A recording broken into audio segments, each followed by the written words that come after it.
এই মুহূর্তে যারা ইমেল করেন আমাকে, সেরকম একটা ইমেল আমার কাছে রয়েছে, যে ইমেলটি আমি পড়তে চাচ্ছি এবং আমাকে SMS করেছেন, ইমেলটি করেছেন, hi I am Zulkar Mamun from Chittagong, এবং তিনি বলেছেন যে আমি ভূত FM এর একজন নিয়মিত লিসনার। আমার জীবনের কিছু চরম অভিজ্ঞতা আমি আজ আপনাদের সাথে শেয়ার করতে চাই। আমি আমার জীবনের এবং তিনি বলেছেন আমি বর্তমানে চিটাগং এর লালখান বাজারে থাকি। যখন আমরা প্রথম এই জায়গায় আসি তখন আমাদের এই জায়গাটি ছিল খুবই নোংরা, প্রচুর ময়লা ছিল, এবং তিনি যেটা বলছেন সেটা কোমর সমান ঘাস ছিল এখানে। বলা চলে যে পুরো এলাকাটা একটা ডাস্টবিন। কোনো ঘর না থাকার কারণে আশেপাশের বিল্ডিং থেকে আমাদের জায়গাটাতে ময়লা ফেলা হতো। তো আমরা এখানে আসার পর সবকিছু পরিষ্কার করে জায়গাটাতে বাড়ি বানাই। একটা কথা বলে রাখা ভালো, আশেপাশের অনেক জন বলতো যে 1971-এ যুদ্ধের সময় নাকি পাক হানাদাররা এই জায়গায় মানুষ মেরে গণকবর করে রাখতো আর কি। যদিও বাড়ি তোলার সময় কিছুই পাওয়া যায়নি। যখন আমরা লালখান বাজারে আসি তখন আমি ক্লাস 5-এর স্টুডেন্ট। হঠাৎ একদিন সন্ধ্যার দিকে কারেন্ট চলে গেলে আমি ও আমার আম্মা বসেছিলাম। কারেন্ট না থাকার কারণে মোমবাতির আলোতে আশেপাশে তেমন ক্লিয়ার দেখা যাচ্ছিল না। সন্ধ্যায় মাগরিবের আজান দিচ্ছিল, তখন আমি দেখি আমাদের উঠান দিয়ে খুবই উজ্জ্বল সাদা রঙের একটা শ্যাডো পূর্ব দক্ষিণ সাইড হতে উত্তর পশ্চিম সাইডে চলে যাচ্ছিল। আমি যেহেতু দরজার পাশে বসেছিলাম ক্লিয়ার দেখতে পেলাম, এবং আমার থেকে 5-6 হাত দূরে ছিল সেই জিনিসটা। আর যেহেতু সব দিকে বাউন্ডারি ওয়াল ছিল, বাহিরের মানুষ আসার প্রশ্নই আসে না। যেহেতু আমি ছোট ছিলাম বুঝতে পারিনি, শুধু দেখলাম একটা লাশকে যদি কাফনের কাপড় পরালে যেমন লাগবে ঠিক তেমন ছিল। আর পা মাটিতে টাচ করা সত্ত্বেও দেখছিলাম যে ওইটা ভেসে ভেসে যাচ্ছে, মানে পা মাটিতে ছিল বাট মনে হচ্ছিল যে ভেসে ভেসে এমন হয়ে যাচ্ছে। ঘোর অন্ধকারে পুরো একটা উজ্জ্বল সাদা রঙের শ্যাডো ক্লিয়ার দেখতে পেলাম। ওইটা এত আস্তে যাচ্ছিল যে আমার চোখের সামনে প্রায় 3-4 সেকেন্ড ছিল। চিৎকার করে আম্মাকে বললাম, এটা কি দেখো আম্মা। অবশ্য ততক্ষণে তিনি আর সেটা দেখতে পাননি, বাট বুঝতে পেরেছিলেন, কিন্তু আমাকে কিছু বলেননি। তুই ভুল দেখেছিস। বুঝতে পারলাম না ভালো জিনিস দেখলাম নাকি খারাপ জিনিস দেখলাম। আম্মা অবশ্য পরে বলেছে, তখন যদি বলতো আমি আরো বেশি ভয় পেতাম। আমাদের জায়গাটা খারাপ কিছু একটা আছে তা প্রথম বুঝে উঠতে পারেন আমার আম্মা। উনি যখন খাটে ঘুমাতে যেত মাঝে মাঝে নাকি খাট নিচ থেকেই জোরে জোরে কেঁপে উঠত। প্রথম বুঝতে না পারলেও পরবর্তীতে বুঝতে পারতেন। আমার বড় ভাইয়াও মেজো ভাইয়া কেউ রাতে ঘুমানোর সময় মাঝে মাঝে মাথায় টোকা দিয়ে ডিস্টার্ব করত কেউ। কিন্তু যখন আমাদের বাসায় মেহমান আসতো তাদের অবশ্যই ডিস্টার্ব করা হতো, মানে এটা মাস্ট ছিল যখন কোনো মেহমান বাসায় আসবে তখন তাদের ডিস্টার্ব করা। যেমন একদিন আমার ছোট খালা বেড়াতে আসলো, তিনি যখন দুপুরের দিকে ঘুমাতে গেলেন হঠাৎ করে খাট কেঁপে উঠল। আর এক খালা রাতে ঘুমানোর সময় মাঝরাতে মুখের ওপর বালি ফেলেছিল কেউ। আমার এক দুলাভাই বেড়াতে আসলেন রাতে, তার গায়ের ওপর টেবিল ফ্যান ফেলে দিতে চাইল কেউ একজন। আবার একদিন আমার খালাতো বোনকে এমন জোরে থাপ্পড় মারলো যে সে মাঝরাতে জোরে জোরে কাঁদতে লাগলো। যখন আমরা উঠলাম তখন সে শুধু বলল যে কালো একটা শ্যাডো, দেখতে অনেক লম্বা, মনে হচ্ছে গায়ে কালো লম্বা লোম আছে, ওইটা তাকে থাপ্পড় মেরে গেল এবং তার গলা টিপে ধরতে চেয়েছিল। এই ধরনের ছোট ছোট অনেক ডিস্টারবেন্স ছিল বাসায়। তবে যে বড় দুটি প্রবলেম আছে তার একটি এখন বলছি। আমাকে একবারই ডিস্টার্ব করছিল, মেবি 2000 বা 2001-এর ঘটনা। আমি তখন 9-10-এর স্টুডেন্ট হব। তো আর সেটা ছিল স্মরণীয় একটা ঘটনা। রাত তখন প্রায় 3টা বাজে। আমি যখন ঘুমাচ্ছিলাম তখন হঠাৎ করে আমার কানের পাশে ঘুঁ ঘুঁ শব্দ শুনতে পেলাম, জোরে জোরে নিঃশ্বাস নেওয়ার শব্দ। কয়েকটা শব্দ শোনার সাথে সাথেই আমার ঘুম ভেঙে যায়, কিন্তু আমার ঘুম ভাঙলেও আমি চোখ খুলিনি। 2-3 সেকেন্ড পর আমি যখন চোখ খুললাম দেখি আমার ফেস থেকে 6-7 ইঞ্চি ওপরে একটা বিরাট বড় মাথা। হালকা আলোতে দেখতে পেলাম ওইটা শুধু একটা মাথা, কোনো শরীর নেই, কিচ্ছু নেই, জাস্ট একটা মাথা। দেখতে পুরো বানরের মতো, কোনো বডি নাই, আর মাথাটা অনেক বড়। মানুষের 4টা মাথা এক করলে যত বড় হবে ঠিক তত বড় ছিল। চোখগুলো দেখতে লাল, আগুনের আগুন জ্বলছিল মনে হচ্ছিল। 2টি বড় বড় দাঁত এবং ওপরের চোয়ালে ওই মাথাটা এত বড় হাঁ করলো যে আমার পুরো মাথা তার মুখ দিয়ে ঢুকে যাবে এরকম মনে হচ্ছিল। আমি ততক্ষণে বুঝতে পারিনি, তাই ভয়ও পাইনি। ভাবছি আমার মেজো ভাইয়াকে হয়তো বোবা ধরেছে আর সে আমার গায়ের ওপর পড়েছে।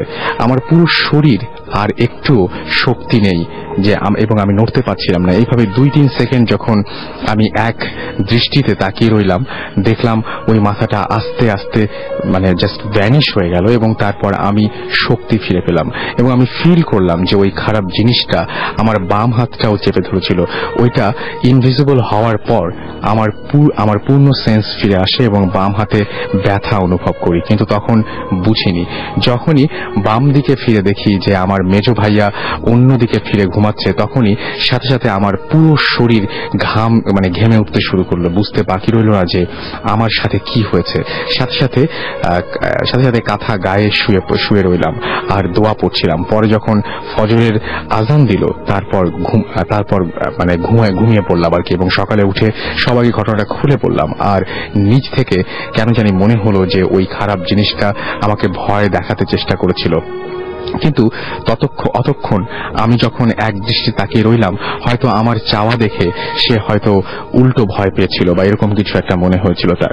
বাট পরে আর কোনো ধরনের কোনো ঝামেলা হয়নি তার। এরকম আরো অনেক ঘটনা আছে। সো আমরা এখন আরো একটা ঘটনায় যাবো। আমাদের যে সমস্ত গেস্ট রয়েছেন তার মধ্যে প্রথম যে ঘটনাগুলো সেগুলো চিটাগংয়ের, এবং এরপরে দুটো ভয়াবহ অ্যাক্সিডেন্টের ঘটনা রয়েছে, সেই ঘটনাগুলো আমরা শেয়ার করবো আপনাদের সাথে। সো আমাদের প্রথম গেস্ট, আপনার নামটা একটু বলবেন please. Hi listeners, this is Shaon. Shaon, আপনার বাসা কোথায়? আমার বাড়ি চিটাং, ঢাকায় পড়াশোনা করি। আচ্ছা, চিটাগংয়ের কোথায়? চিটাং ডাউন বাজার। ওকে। সো আমি চিটাগংয়ে গিয়েছি, কিন্তু এখন ঠিক বুঝতে পারছি না কোন জায়গাটা। নিশ্চয়ই চিটাগংয়ের সবাই বুঝতে পারছেন জায়গাটা, তাই না? ওকে। সো ঘটনা যেগুলো ঘটেছিল সেই ঘটনাগুলো কি চিটাগংয়ে ঘটেছিল? ফার্স্ট যেটা কাহিনী বলতে যাচ্ছি ওটা ঢাকায় হোস্টেলে। আর সেকেন্ড যেটা বলবেন সেটা আমার গ্রামের বাড়ি চিটাগাং। চিটাগংয়ের কোন জায়গায়? সেটা নোয়াপাড়া, রাউজান নোয়াপাড়া। ওকে, তাহলে আমরা কোনটা দিয়ে শুরু করতে পারি বলেন? ফার্স্টে কি ঢাকার ঘটনা শুনবো না ফার্স্টে চিটাগংয়ের ঘটনা শুনবো? ফার্স্টে চিটাং একটা। ওকে, সো আপনি যেহেতু চিটাগংয়ের ঘটনাটা আমরা আগে শুনি। Okay please. সেটা ক্লাস 5-এ পড়ি তখন। ক্লাস 5-এ পড়া বর্ষাকালীন সময় কাহিনী, এরকম সময়। ওকে।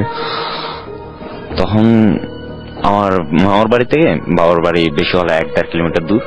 তো দুটো রাস্তা, একটা কাঁচা রাস্তা আর একটা পাকা রাস্তা। তো আমি কখনো পাকা রাস্তাটা দিয়ে আসা যাওয়া করতাম, যদি আসা যাওয়া করতাম কাঁচা রাস্তাটা দিয়ে আসা। শর্টকাট হতো? শর্টকাট না, একই। আমি ওটা দিয়ে আসা যাওয়া করতে পছন্দ করতাম। তো আগে ওই সময় আসতেছিলাম, তো ওখানে আমাদের বাড়ির সামনে, একদম বাবার বাড়ির সামনে দিয়ে একটা খাল বয়ে গেছে। তো কাঁচা রাস্তা হোক পাকা রাস্তা হোক, পিচ দুইটা পড়বেই। পাকা রাস্তার উপর পাকা পিচ, কাঁচা রাস্তার উপর বাঁশের সাঁকো। তো বাঁশের সাঁকোর আরো কিছুটা সামনে একটা বুদ্ধিস্টদের গ্রেভিয়ার্ড, সাথে হিন্দুরা হয়তো বললে চিনবেন, সাবগোলা টাইপস। এটা জাস্ট একটা বৃক্ষকে মা হিসেবে পূজা দেওয়া হয়। ওকে। তো ওই জায়গাটাই যখন ওই বটগাছ তলায় আসলাম, তখন হঠাৎ করে ভয় লেগে উঠছে। আমি এতদিন যাবত আসা যাওয়া করতেছি ওই জায়গাটা দিয়ে, কখন আমার ভয় লাগে না। ওকে। ওই দিন হঠাৎ করে ভয় লেগে উঠছে। দেন ভয় লাগতেছে, মন চাইতেছিল যে পিছনে ফিরে আমি আমার মামার বাড়ির দিকে ব্যাগ দিই। বাট মামার বাড়ি দিয়ে ব্যাগ না দিয়ে আমি আমার বাবার বাড়িতে আসার জন্য বেশি করতেছিলাম। মনের জোরে, অনেকটা মনের জোরে আমি বাবার বাড়ির দিকে আবার রওনা দিই। দেন Okay. যেতে যেতে বাসার সাঁকোর কাছে যাই, বাসার সাঁকোতে উঠি, মোটামুটি মিডল পর্যন্ত যাওয়া পর্যন্ত কোনো কিছুই হয় নাই, আচ্ছা। মানে নর্মালি ভয়টাই পাচ্ছে। হুম মিডল পর্যন্ত মিডলে যাওয়ার পর হঠাৎ বাসার সাঁকো অস্বাভাবিক রকম, প্রচুর অস্বাভাবিক রকম, মানে একটা খালের নিচে অনেক সময় ভূমিকম্প বয়ে যায় এই টাইপের, যা অনেক জোরে নাড়াচাড়া হয়ে গেলে যে মানে বাসার সাঁকোটাই পার হইতে পারবো না এই অবস্থা। যে ওই বয়সে একটা ছেলে ওই বাসার সাঁকো পার করতে বেশি 5 মিনিট লাগে, বেশি হলে। ওই বাসার সাঁকো ওই মিডল পর্যায়ে থেকে আমার থেকে পার হইতে লাগছে আধা ঘন্টা। ওকে, আধা ঘন্টা লাগার পর দেন তাও আমি পার হলাম, কোনো মতে পার হয়েছি। পার হওয়ার পর তখন অবভিয়াসলি বর্ষাকাল, তারপরে তো বিলের পর রাস্তার পর যেন আমাদের বাড়ি। বিলের মধ্যে পানি জমে আছে গোড়ালির কিছুটা উপর, তো পানি দিয়ে হেঁটে যাচ্ছি। সেভারাল টাইম আমার পাশে বা আমার পিছনে কেউ একজন পানির উপর হাঁটলে ছপ একটা আওয়াজ হবে, আমার নিজের পায়ের আওয়াজও শুনবো আমি, আমার পিছনে কেউ একজন হাঁটতেছে ওর পায়ের আওয়াজ আমি শুনবো, স্বাভাবিক। তো ওই সময় ওটা তো ফাঁকা জায়গা, দেখা যায় মোটামুটি। তো ওই রাস্তা দিয়ে হাঁটতাছি, আমার ছপছাপ আওয়াজের সাথে আরেকটা ছপছাপ আওয়াজ আমি শুনতেছি, এবং আপনার মনে হচ্ছে যে পেছনে কেউ একজন হাঁটছে। আচ্ছা, আমি বারবার পিছনে থাকাচ্ছি, কেউ নাই। দেন বাড়ির রাস্তার দিকে যাওয়ার সময় একটা হিন্দুদের পারিবারিক গ্র্যাভিয়েট, নতুন কবর এটা। তো ওদের নতুন কবর পুরনো শেষ হলে বোধহয় 1 সপ্তাহ না কয়েকদিন পর ওটা বেড়া দেওয়া হয়। আচ্ছা, 4টা বাঁশ খুঁটি হিসেবে বেড়া দেওয়া হয়। একটা নতুন কবর, তো নতুন কবরের ওই মানে বাঁশ দেওয়া আর কি, বাঁশের বেড়া দেওয়া। তো তখন বৃষ্টি পড়া স্টার্ট হয়েছে, তো 4 বাঁশের উপর 4টা মোমবাতি বসানো। আচ্ছা, 4টা মোমবাতি বসানো। এত বৃষ্টির মধ্যেও ওই মোমবাতির উপর পানি পড়তেছে, বৃষ্টির ফোঁটা পড়তেছে। যত বৃষ্টির ফোঁটা পড়ে তত ঘন ঘন করে ধরে ওঠে, আরো মানে নিভছে না, বৃষ্টির মধ্যে মোমবাতি গুলো জ্বলেছিল। আচ্ছা, ও দেখে আমি ভয়ে দৌড় দিই, সাথে আমার পায়ের আওয়াজ বেড়ে গেছে, পিছনে ছপছপানি আওয়াজ বেড়ে গেছে। দেন কোন রকম রাস্তায় উঠে রাস্তা দিয়েও দৌড়াচ্ছি, ঠিক কি আমার পিছনে ধূপ কে একজন দৌড়াচ্ছে এটা বুঝতে পারতেছি। তো আমি বারবার পিছনে থাকাচ্ছি, বাট কেউ নাই, ঠিক আছে। দেন দৌড়ে আমি আমাদের বাউন্ডারির ভিতরে এসে বাড়িতে চলে আসি। দৌড়ে বাড়িতে চলে আসি। দেন স্বাভাবিক হিসেবে মেনে নিতাম যদি ওই সময় আমি আর কিছু না শুনতাম, ঠিক আছে। আমাদের পারিবারিক পুকুর আছে, ওটা প্রায় রাস্তার পাশেই, রাস্তা থেকে দেখা যায়। আচ্ছা, তো আমার সেজ চাচি পুকুরের ঘাটেই ছিল, তো পুকুর ঘাট থেকে আসছে, এসে দেখে আমি বাড়িতে আসছি, বলতে শাওন তুই আসছোস? বলতে হ্যাঁ আসছি। বলছে তোর পিছনে দৌড়াইছিল মহিলাটাকে।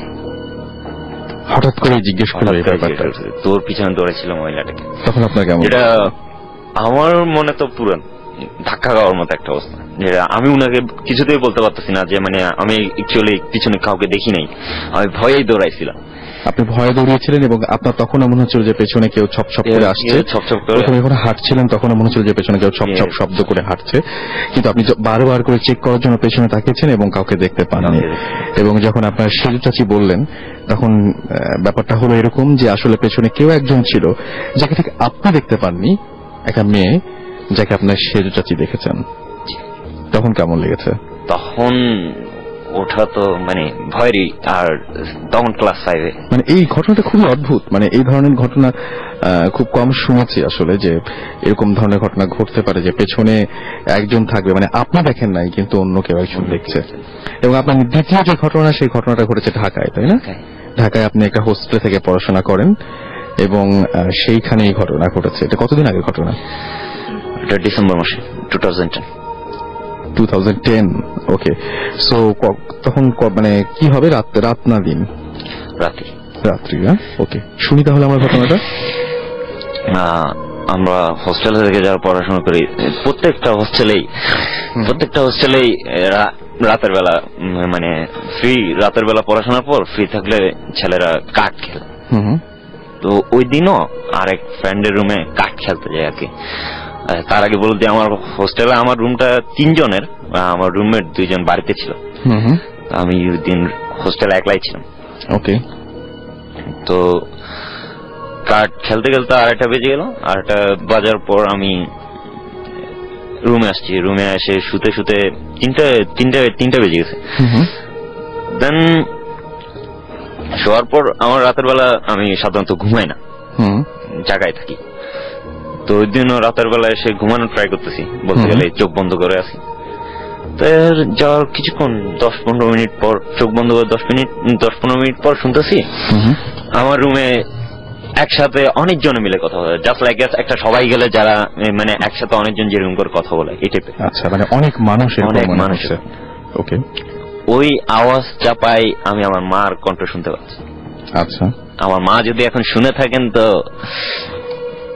বলতে পারবো, আমি মাকে একদম পরের দিন সকালবেলায় ফোন করছিলাম। আচ্ছা, কাহিনী। ওকে।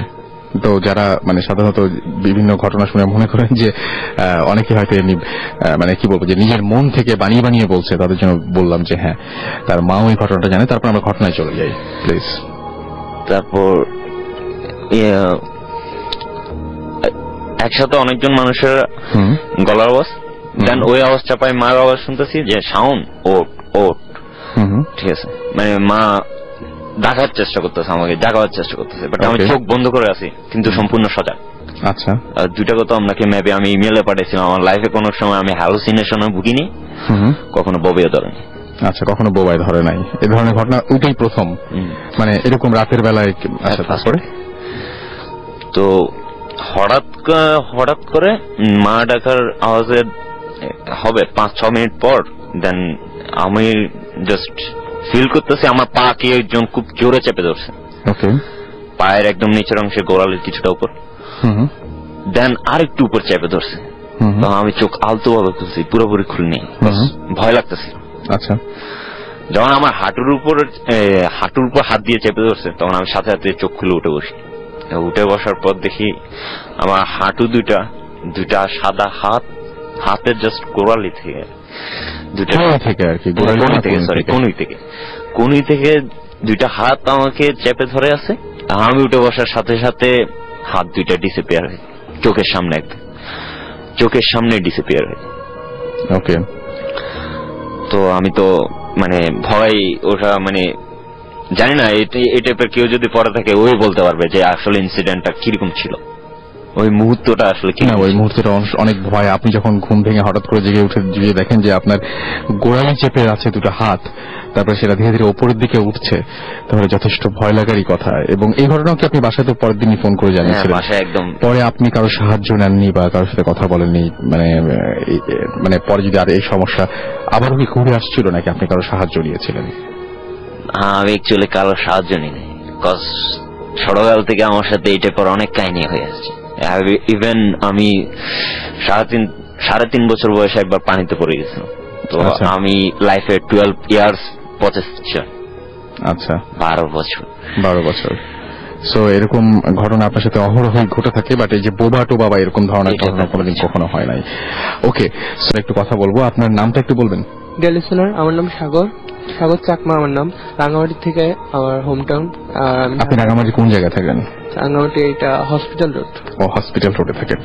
ওকে, সো আপনি বলছিলেন যে আপনি একটু আগেই বলছিলেন আমাকে যে আপনার একটু আগে শাওন যে ঘটনাটা বললো, একই টাইপের ঘটনা আপনাদের ওইখানে আরো ঘটেছে। জি। কিরকম হয়েছিল সেটা? আমরা 3 জনে একসাথে থাকি, মানে 3 জনে আমরা রুমমেট। তো ফার্স্ট মানে শাওনের আগে মানে আমাদের ফার্স্ট ইয়ার ছিল শ্রমিকের সাথে। তো ঘটনা এরকম যে শ্রমিক ওই দিন ঘুমাচ্ছিল, মানে প্রায় একই টাইমে আমরা ঘুমাই সবাই একসাথে, কিন্তু ওই দিন সম্ভবত শাওন ছিল না, মানে আমরা শুধু জাস্ট 2 জন ছিলাম।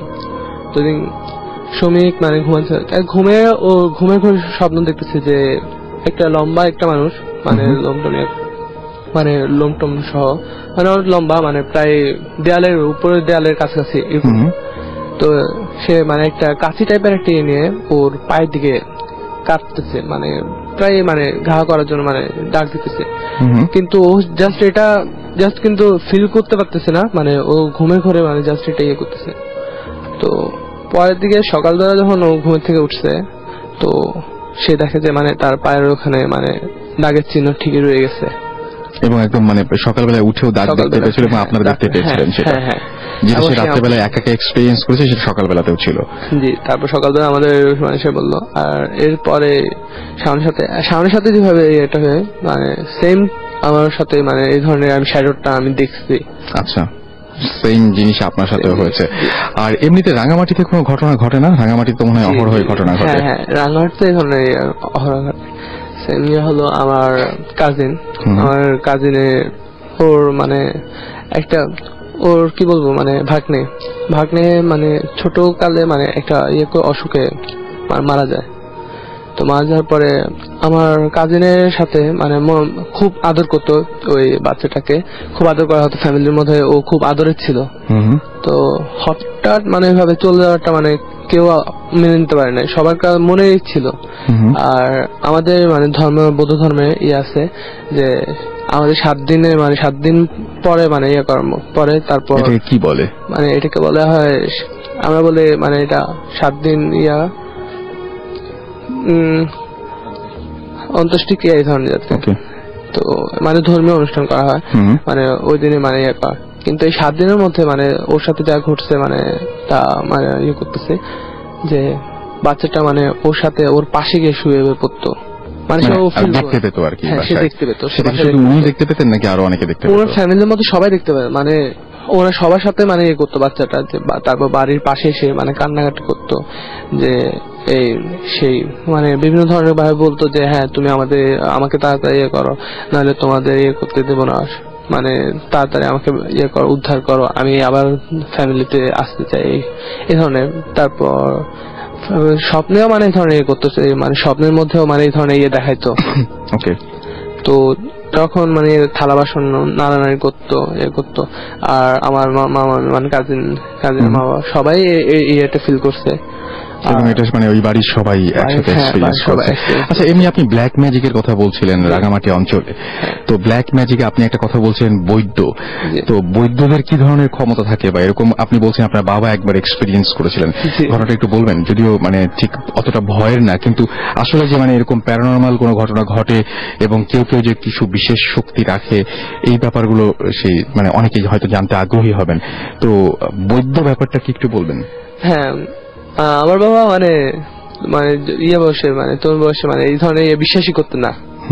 মানে উনি যখন কলেজে পড়তেন, তো তিনি মানে এই ধরনের বিশ্বাসই করতেন না, মানে বলতেন যে বৈদ্য মানে এই ধরনের উনি কিভাবে একজন মানুষ কিভাবে ভালো করতে পারতেন, ওনার তো কোনো শিক্ষাগত যোগ্যতা নাই, উনি কিভাবে এই ধরনের মানে উনি বিলিফই চিকিৎসা করেন, চিকিৎসা করেন বিভিন্ন ধরনের মানে রোগের চিকিৎসা, আর বিভিন্ন ধরনের মানে মন্ত্রের মাধ্যমে সবকিছু। তো একদিন বাবা মানে বাবার ফ্রেন্ড সহ তারা 3 জন, আর বাবা মানে একটা মানে চায়ের দোকানে চা খাচ্ছিলেন। তো মানে পাশের দিকে মানে উনি মানে এক বৈদ্য ওনাকে দেখার পরে মানে বাবার একটা ঠাট্টা করার জন্য মানে ওনাকে কিছু একটা বলতেছিলেন। তো উনি মানে বললেন যে হ্যাঁ তোমরা তো বিশ্বাস করতেছো না, এসে আচ্ছা বাবা আমি তোমাদের এই ধরনের নিয়ে করতে চাই না, তো তবুও বাবারা মানে ওনাকে করতেছিলেন। বলে আচ্ছা ঠিক আছে তোমরা বসো। তো বাবা সহ ওনার 3 জনকে ওনার গামছাটা নিয়ে জাস্ট মানে 4 জনকে 4 বার দেওয়া হয়েছে। 4 বারে যাওয়ার পরে যে বাবারা তোমরা একটু দয়া করে একটু উঠো।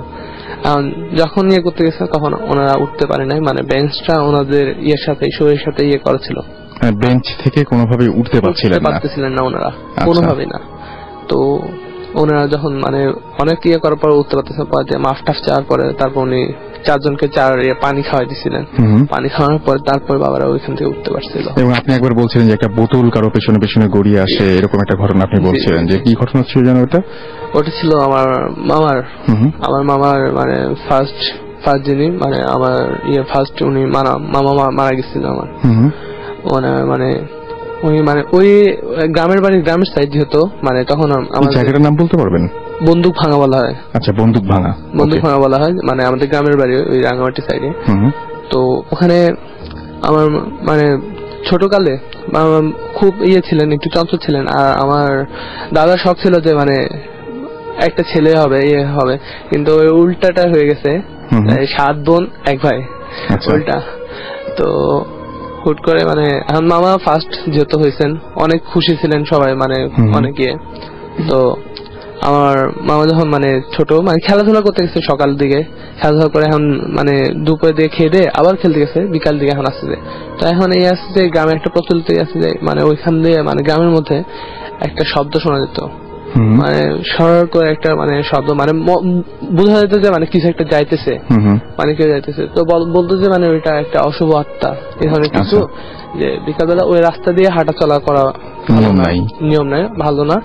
আর বলা হয়েছিল যে তুমি ওই দিক দিয়ে কোনদিন আসবে না। ওইটা কিন্তু শর্টকাট রাস্তা ছিল, মানে খেলাধুলা করার পর বাসা ওই দিক দিয়ে আসা কিন্তু শর্টকাট রাস্তা, মানে ঘোরা মানে একটু দূরত্ব একটু বেশি। তো মামা ওই দিক দিয়ে মানে ওই দিন মানে বেশি হয়ে গেছিল, সেজন্য মানে শর্টকাট রাস্তা দিয়ে আসে। ছোট মানুষ মানে উনি এত ইয়ে করেন না।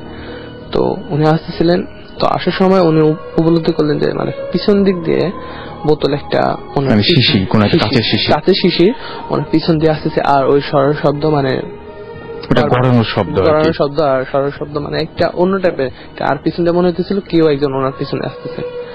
তো উনি পিছন দিকে ফিরলে শুধু বোতলটাই দেখতে পেতেন, বোতলটা মানে স্থির, কিন্তু ওনার স্টেপের সাথে সাথে বোতলটাও জায়গা স্থান পরিবর্তন করা শুরু করছে। এখন এইভাবে করার পর উনি প্রচুর পরিমাণে ভয় পেয়ে গেছিলেন। তারপর উনি কোনো মতে দৌড়ে বাসায় গিয়ে বাসায় যাওয়ার পর অজ্ঞান হয়ে গেছিলেন এই নিয়ে। তারপর ওনার জ্বর, মানে ওইখান থেকে ওনার জ্বর, প্রচুর পরিমাণে জ্বর। ওই জ্বর তো আর কোনোভাবে সম্ভব মানে আরই হইল না, কোন বৈদ্য অথবা, আর তখন ছিল গ্রাম সাইডে যে এমন ওই ধরনের ইয়ে ছিল না, তখন মানে বৈদ্যরাই সবকিছু করতেন, কোনো বৈদ্যই ঠিক করতে পারে না। পরে এই ইয়ে নিয়েই মানে উনি পরে দিয়ে আর বাঁচানো সম্ভব হয় না, বাঁচানো তাকে সম্ভব হয় না। আমাদের সঙ্গে আমি বলেছিলাম দুটো অ্যাক্সিডেন্টের ঘটনা শোনাবো, এবং আরো একজন আমাদের সাথে রয়েছেন, আমি তার কাছে চলে যাচ্ছি। এবং আপনার নামটা বলবেন একটু? জি, আমার নাম হিমেল। হিমেল, কোথা থেকে এসেছেন? আমি উত্তরা থেকে এসেছি। ওকে, সো হিমেল, আপনি এবং আপনার ফ্রেন্ড, কয়জন ফ্রেন্ড ছিলেন আপনারা? আমরা ওই দিন আমি সহ 5 জন ফ্রেন্ড ছিলাম। 5 জন ফ্রেন্ড ছিলেন এবং ভয়াবহ একটা অ্যাক্সিডেন্ট করেছেন আপনারা। এবং আরো একটা অ্যাক্সিডেন্টের ঘটনা, যেহেতু আপনাদের সঙ্গে আরেকজন ফ্রেন্ড আছেন, আমি তাকে আর একটু পরে আনতে চাচ্ছি। উনি একদম সরাসরি হসপিটাল থেকে এসেছেন, রাইট? জি, হসপিটাল থেকে এখানে এসেছেন এবং রিলিজ পেতে মনে হয় বেশ সমস্যা হচ্ছিল। হ্যাঁ। সো তারপরে উনি এখানে এসেছেন এন্ড তিনিও আপনাদের ঘটনা শোনাবেন। So stay tuned. আগে আমি আপনার ঘটনাটা শুনি। ঘটনাটা 28শে জুন, গত মাসের 28 তারিখে ঘটে। তো ওই দিন আমি দুপুরের দিকে উত্তরায় থাকি আমি, সো ফ্রেন্ডের সাথে আড্ডা দিচ্ছিলাম। তো আমরা 5 ফ্রেন্ড মিলে আমি গাড়ি ড্রাইভ করছিলাম, ধানমন্ডি গেলাম। ধানমন্ডি ওখানে আমাদের কিছু ফ্রেন্ড ছিল, আমরা সবাই একসাথে আড্ডা দিলাম। তারপরে ওখান থেকে আবার আমাদের আরো কিছু ফ্রেন্ড সহ আমরা বাড়িধারা ডিওএইচএস আসলাম। ওখানে অনেকক্ষণ আড্ডা দিলাম। তো আড্ডা দিতে দিতে রাত 8টা-9টা বেজে গেছে। আচ্ছা। তারপর ওই যারা আমার ধানমন্ডির ফ্রেন্ডরা ছিল, বাড়িধারার ফ্রেন্ডরা ছিল, সবাই যার যার বাসায় চলে গেল। আমরা উত্তরা থেকে যারা এসেছিলাম তারা ডিনার করতে গেলাম একটা রেস্টুরেন্টে বাড়িধারাতেই। তো রেস্টুরেন্টে ঢোকার পরে আমরা খাবার অর্ডার দিলাম, খাবারের জন্য ওয়েট করছি। তো এই সময় রেস্টুরেন্টে দারোয়ান আসলো। তো এসে বললো যে ভাইয়া গাড়িটা একটু সরাতে হবে, একটা গাড়ি বের হতে পারছে না। তো আমি নিচে গেলাম, যাবার পর গাড়ি স্টার্ট দিচ্ছি, গাড়ি স্টার্ট হচ্ছে না। আমি প্রায় 5 মিনিট ট্রাই করার পরও গাড়ি স্টার্ট হচ্ছিল না। তো আমি আবার রেস্টুরেন্টে আসলাম, এসে আমার ফ্রেন্ডদেরকে বললাম যে গাড়িতে সমস্যা হচ্ছে, গাড়ি স্টার্ট নিচ্ছে না। পরে ওরা বলছে চলো দেখি কি হয়েছে। তারপরে ওরা সবাই আসলো নিচে। আসার পরে আমার এক ফ্রেন্ড আমার কাছ থেকে চাবি নিয়ে গেল, নিয়ে বলছে যে দেখি তো কি হয়েছে গাড়ির। তো সে আর কি স্টার্ট দেওয়ার চেষ্টা করলো।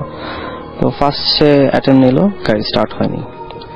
সেকেন্ড টাইম অ্যাটেম্প করার পর গাড়ি স্টার্ট হলো।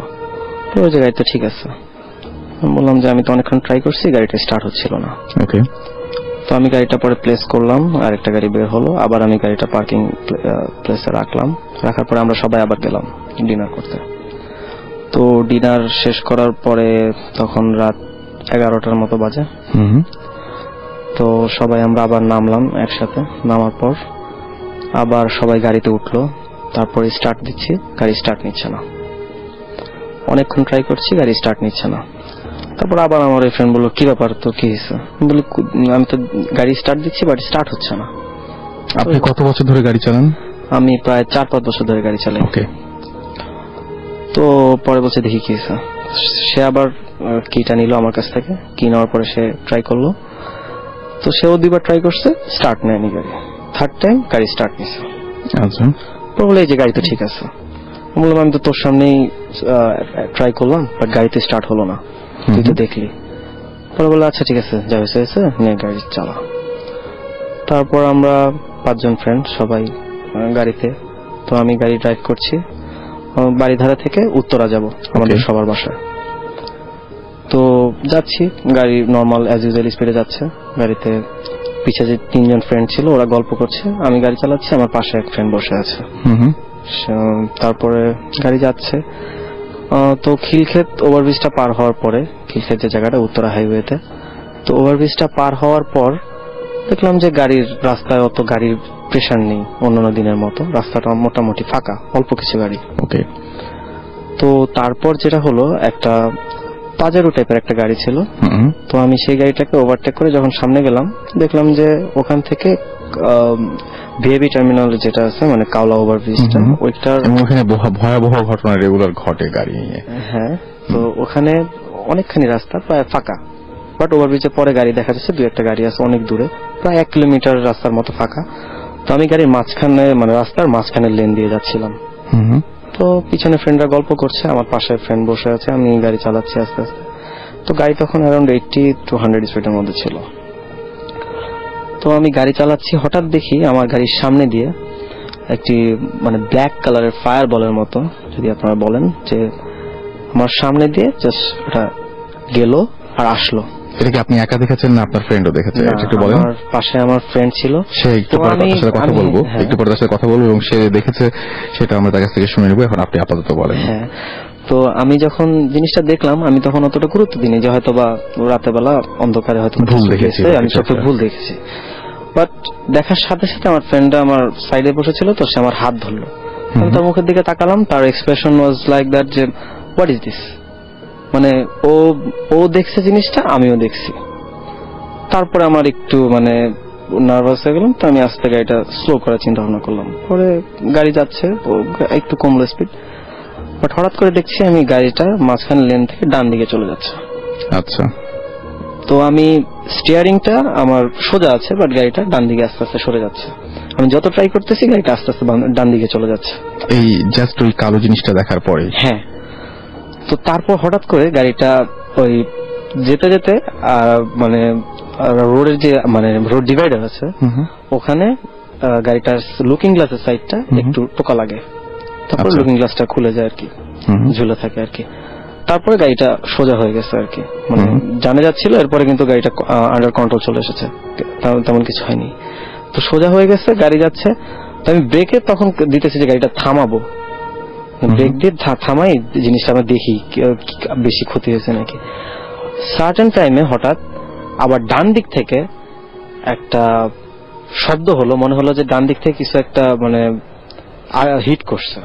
আচ্ছা, সামথিং হিট করছে। বাট ওই সময় রাস্তাটা পুরো ফাঁকা ছিল, আমি একটা গাড়ি ক্রস করে চলে এসেছি, ওই সময় রাস্তায় কোনো গাড়ি ছিল না। হিট করার পরেই আমার গাড়িটা পুরো উল্টে গেল, মানে গাড়ির ছাদটা নিচে, চাকা উপরে, রাস্তার মাঝখানে। ওকে। গাড়ির সামনের গ্লাস ভেঙে চৌচির হয়ে গেল, আর সাইডের গ্লাসগুলো সব নামানো ছিল, ওগুলো কিছু হয়নি। তো এটা ঘটার পরেই সবাই পেন্ট হয়ে, মানে পিছনে যে ফ্রেন্ডরা ছিল ওরা সবাই জানলা, মানে ওই খোলা জানলার ফাঁক দিয়ে বের হয়ে গেল, বেন্ট হয়ে, মানে আস্তে আস্তে সিট থেকে হ্যাঁ বের হয়ে গেল। এই সময় বের হওয়ার সময় অনেকে হাত পা ছিলে গেছে, অনেকে ইনজিউর্ড হয়েছে, মাইনর ইনজিউর্ড হয়েছে। তো আমার পাশে যে ফ্রেন্ড ছিল, ওরা আবার একটু মানে পায়ের সমস্যা ছিল, সো বের হতে পারছিল না। তো ওরা 3 জন বের হয়ে ওকে টেনে বের করতেছে। গাড়িটা তখন কিন্তু রাস্তার মাঝখানে পড়ে আছে, আর আমি যেহেতু ড্রাইভ করতেছিলাম, আমার সিট বেল্ট ছিল। তো আমাকে ওরা জিজ্ঞেস করছে বের হ। আমি বলতেছি আমি বের হচ্ছি, আমি সিট বেল্টটা খুলছি, তোরা বের হয়ে যাচ্ছে। ওরা বের হচ্ছে, আমি সিট বেল্টে নক করছি, মানে সিট বেল্টের বাটনটা প্রেস করতেছি, সিট বেল্ট খুলে গেলে আমি বের হবো। বাট দ্যাট টাইম সিট বেল্টের বাটন প্রেস করার পর সিট বেল্ট খুলতেছিল না, জ্যাম হয়ে গেছে। হ্যাঁ, এটা জ্যাম হয়ে গেছে কোনো কারণে। তো আমার ওই ফ্রেন্ডকে ওরা টেনে বের করার পর ওরা চলে গেছে। আমি বলছিলাম যে তোরা চলে যা, আমি আসছি, বের হচ্ছি। তো আমি অনেক চেষ্টা করার পরেও সিট বেল্ট খুলছিল না। আর তখন আমি সাইডে মানে বাম পাশে যখন তাকাই দেখি যে ওই সাইড থেকে গাড়ি আসছে। আচ্ছা। So at a certain time আমি চেষ্টা করছি সিট বেল্ট খোলার, বাট খুলছে না। মানে একটা সময় আমি চিন্তা করেছিলাম যে হয়তো আর বাঁচবো না, মানে বাঁচার আশাটা ছেড়ে দিলাম। ঠিক সেই সময় যে ব্ল্যাক শ্যাডোটা আমি দেখেছিলাম ওটা ঠিক মাটি থেকে মানে রাস্তার কালো পিচ থেকে অন্তত হাফ হাত বা এক হাত উঁচু দিয়ে আবার গেল এবং আসলো। ওকে। ওটা দেখে আমি আরো ভয় পেয়ে গেলাম।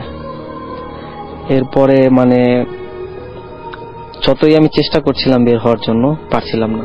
আর আমার তখন মানে আশা শেষ। আমি মানে তখন আল্লাহর নাম নিচ্ছিলাম যে এক সময় হয়তো বা একটা গাড়ি আসবে, এসে আমাকে আবার হিট করবে, তারপর আমি ডেড হয়ে যাব। বাট আমার যে ফ্রেন্ডরা ছিল সাথে, ওরা আবার আসলো, এসে একজন সামনে গাড়ি ঠেকাচ্ছে একটা পর একটা, আর আমার সাইডে দুজন এসে পরে অনেক টানা হেঁচড়া করে সিট বেল্টটা খুলে আমাকে টেনে গাড়ি থেকে বের করলো। এই ছিল ঘটনা। এনিওয়েজ, আমাদের সঙ্গে সেই গাড়িতেই আরেকজন ছিলেন এবং যিনি হসপিটাল থেকে আমাদের সাথে এসে জয়েন করেছেন, তার সাথে আমরা একটু কথা বলবো এবং তিনি আমাদের তার একটু নামটা আমি প্রথমে জানতে চাচ্ছি। কি নাম আপনার? হ্যালো লিসেনার্স, আমার নাম ইমতিয়াজ, উত্তরা থেকে। ওকে। সো আপনি সেই দিন সেই গাড়িতে ছিলেন জি। এন্ড আপনার ফ্রেন্ড ড্রাইভ করছিল। আপনার ফ্রেন্ড যে জিনিসটা দেখেছেন এবং যেভাবে বর্ণনা করলেন, আপনিও কি ঠিক সেই জিনিসটা সেইভাবেই দেখেছিলেন? জি, সেভাবেই দেখছি এবং দেখার পরে আমি তার মানে ওকে ইন্ডিকেট করছি যে এরকম একটা কিছু গেছে, তুই দেখছিস কিনা। আচ্ছা। এবং তার কিছুদিন আগে আপনার আরো একটা অ্যাক্সিডেন্ট হয়েছিল এবং এই যে আবার আপনি আপনার ফ্রেন্ডের সাথে ছিলেন, তখন আরো একবার অ্যাক্সিডেন্ট হলো এবং এর আগে তো কখনো এরকম অ্যাক্সিডেন্ট হয়নি। না, এরকম অ্যাক্সিডেন্ট আর হয় নাই। আপনি তো নিজে বাইক চালান, এই জন্য বলছি যে এর আগে কোনোদিন কোনো অ্যাক্সিডেন্ট হয় না। এবং আপনি বলছিলেন যে আপনি বাইক খুব ভালোই ড্রাইভ করেন। তো এই মুহূর্তে আপনার শরীরের অবস্থাটা একটু সবাইকে বলবেন যে কি অবস্থায় আছেন আপনি? এই মুহূর্তে আমার মেরুদণ্ডের 3টা হাড় ভেঙে গেছে আর আমার বাম পা সেন্সলেস আর কি, মানে সেখানে কোনো শক্তি নাই। আচ্ছা। এবং আপনার স্ক্রু লাগানো আছে বেশ কিছু? পিঠে 4টা স্ক্রু আর 2টা পাত লাগানো আছে। 2টা পাত লাগানো আছে। কি হয়েছিল যার জন্য এই অবস্থায় আপনাকে আসতে হয়েছে, এই ঘটনাটা আমাদেরকে একটু বলেন। জি, আমার ঘটনাটা হয়েছিল 2010 ডিসেম্বরে। ডিসেম্বরের 20 তারিখে আমার ফ্রেন্ডের কাজিনের বিয়ে ছিল। তো ফ্রেন্ড আমাকে ইনভাইট করছিল যে অবশ্যই সেখানে থাকতে হবে, কিন্তু সেই সময় আমি ঢাকায় ছিলাম না, আমি ছিলাম নওগাঁয়। আচ্ছা। তো 19 তারিখে যখন আমাকে ফোন করে যে কালকে উইডিং, তো তোর আসতে হবে, তো তখন আমার মনে পড়ে যে আসলেই। তো তখন আমি রাতে যে নওগাঁ থেকে ঢাকার যে লাস্ট কোচ, তার টিকিট কনফার্ম করি। লাস্ট কোচের টাইম ছিল 11:30। কিন্তু আসলে দুর্ভাগ্যবশত আমি বাসটা মিস করি। আচ্ছা। তো মিস করার পর তখন আমি সিদ্ধান্ত নিই যে না, যেতেই হবে। তো তখন আমি সিদ্ধান্ত নিই যে বাইক নিয়ে যাব। আচ্ছা। তো তখন শীতের দিন, রাস্তায় কুয়াশা, বাইক চালানো একটু রিস্কি। তো যাই হোক, আমার সব গোছায় টোছায় রওনা দিতে লাগে প্রায় আধা ঘন্টা 40 মিনিট, মানে 12টা 12:15 দিকে আমি রওনা দিই। তো রওনা দেওয়ার ফলে নওগাঁ থেকে আমার বাইকের তেল ছিল না, মানে তেল ছিল বড় জোর 1 কি 1.5 লিটার। তো এই লিটারে ঢাকা আসা সম্ভব না এই তেলে। তো আমাদের ততক্ষণে নওগাঁয় যে ফুয়েল স্টেশনগুলো ছিল ওগুলো রাত 12টা পরই বন্ধ হয়ে যায়। তো আমি সিদ্ধান্ত নিলাম যতটুকু আছে ততটুকু আমি বগুড়া পর্যন্ত যেতে পারবো, এবং বগুড়া থেকে তখন সারা রাত স্টেশন খোলা থাকে, ওখান থেকে নেওয়া যাবে। তো আমি নওগাঁ থেকে রওনা দিই। রওনা দেওয়ার ফলে বগুড়া পর্যন্ত আমার আসতে কোনো সমস্যা হয় নাই। তো বগুড়া এসে আমি বাইকের ট্যাঙ্ক লোড করি। লোড করার পর আমি ওখানে ডিনারটা করি। তো তখন প্রায় 1:30টার মতো বেজে গেছে। তো বগুড়া থেকে সিরাজগঞ্জ যে রোডটা, ওই রুটে প্রায় 15 থেকে 20 কিলোমিটার যাওয়ার পর আমার বাইকের স্পিড তখন 90 to 100। তো এমন সময় হঠাৎ করে স্টার্ট অফ হয়ে যায়। একটা রানিং বাইকে সাধারণত এরকম ভাবে স্টার্ট অফ হয় না যদি তেল না থাকে বা ইঞ্জিনে কোনো প্রবলেম না থাকে, কিন্তু সেরকম কোনো প্রবলেম আমি চেক করি কিন্তু ছিল না। আমি কয়েকবার সেলফ নেওয়া ট্রাই করি কিন্তু সেলফ নেয় না। তারপর আরো 5-10 মিনিট আমি যখন মানে বাইকটা চেক করি যে কোনো সমস্যা হইতেছে কিনা, তেলের লাইন ঠিক মতো আছে, ইঞ্জিনের কোনো প্রবলেম নাই, আবার ভাবলাম যে শীতে ঠান্ডায় জ্যাম হয়ে গেল না, কিন্তু আমি তো এই রান করে আসছি এতক্ষণ। তো যাই হোক, আরো 10-15 বার ট্রাই করার পরে বাইক স্টার্ট নেয়। তো স্টার্ট নেওয়ার পরে আমি 5-7 মিনিট গেছি। তো এমন সময় হঠাৎ করে আমি ফিল করতেছি আমার পিছে কেউ একজন আছে।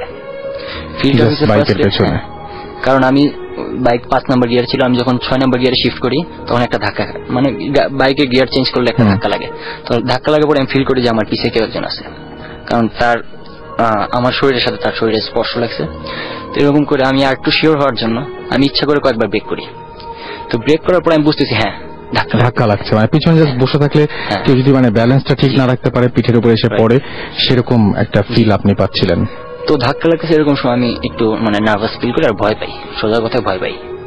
তো ভয় পাওয়ার পরে এখন আমি কি করব, মানে আমি আশেপাশে মানে লোকজন বা দোকান এরকম কিছু খুঁজতেছি, কিন্তু হাইওয়েতে আসলে পাওয়া যায় না। তো যাই হোক কিছু দূর পরে একটা দোকান যাই, দোকানটা প্রায় মানে বন্ধ করতেছে। ওইখানে যাই হোক ওখানে 10-15 মিনিট আমি বলি যে কিছুক্ষণ থেকে আমি আগে একটু রিল্যাক্স হই নি, তারপরে হয়তো আমি ব্যাপারটা নাও ফিল করতে পারি, মনের ভয় হয়ে যেতে পারে। তো দোকানটা বন্ধ করার পর ওইখানে আর একা বসে থাকার কোনো কারণ নেই। তখন আমি আবার স্টার্ট নেওয়ার পরে আবার যখন যাইতেছি আমি এবারও ফিল করতেছি না সামথিং ইজ রং, পিছে কেউ একজন আছে এবং আমি স্পষ্ট ফিল করতে পারতেছি। যদি শীতের দিনে আমার গায়ে জ্যাকেট ছিল, তারপর আমি স্পষ্ট পাইতেছি যে পিছে শীতল একটা কিছু, ঠান্ডা কিছু, কারণ বাইকের বাতাসটা, ঠান্ডা বাতাসটা আমার সামনের দিক দিয়ে ফেস করতেছে, পিছের দিক দিয়ে লাগার কোনো কথা না, কিন্তু পিছের দিক দিয়ে আমি ফিল করতেছি। তো যাই হোক আপনার এমন সময় আরো 20-25 মিনিট যাওয়ার পরে এই অবস্থায় আমি তখন স্পিড বাড়াই দিছি যে আমার যেমনি হোক কোন একটা জায়গায় আমার থামতে হবে, আমি এইভাবে যেতে পারবো না ঢাকায়। তো যাওয়ার পর সামনে আমি একটা হাইওয়ে কোচ দেখতে পাই, তো হাইওয়ে কোচটাকে ওভারটেক করি।